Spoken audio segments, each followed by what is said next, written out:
All right, the saddle stretch, a great tool to help strengthen and lengthen our hip flexors. There's also awesome knee flexion in this position, so all around excellent tool to have in your arsenal. And with that, let's go ahead and break it down.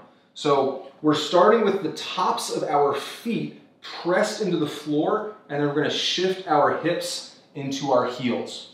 Now, depending on your capacity with regards to ankle range of motion, they might be a limiting factor here.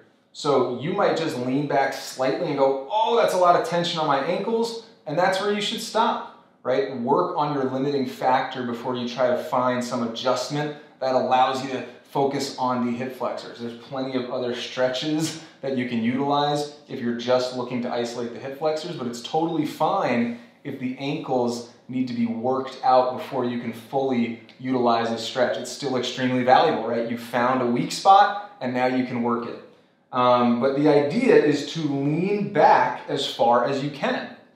Now it's okay, right? This doesn't need to be active in that we're holding tension here or max tension. You can absolutely use your hands as support.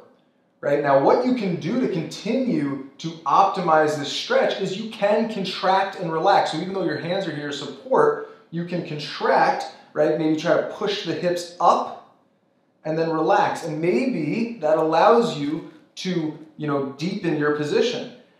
Contract and relax. So you can do this for reps. You can of course do this as a set hold, but you can absolutely do this for reps if you're thinking of a contraction and a relaxation as a rep.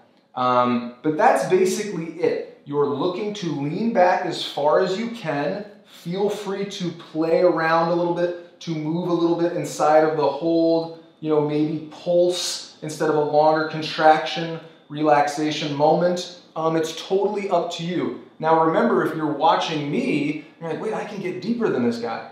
That's totally fine. The whole point is to push on your own individual end ranges and recognize that things change from day to day. So if you had a really intense squat session and the next day you're going to try to perform your saddle, or it's on your programming to perform the saddle, just keep that in mind. Maybe you do have to kind of hang out here to start, and then maybe in a second set or a third set you get a little bit deeper. But recognize that this is just a blueprint, a framework, and you should always, no matter what the stretch, no matter the mobility tool, you should always be looking to utilize it based on your capabilities, your end ranges. So anyways, have fun with this tool and have fun implementing it in your physical practice.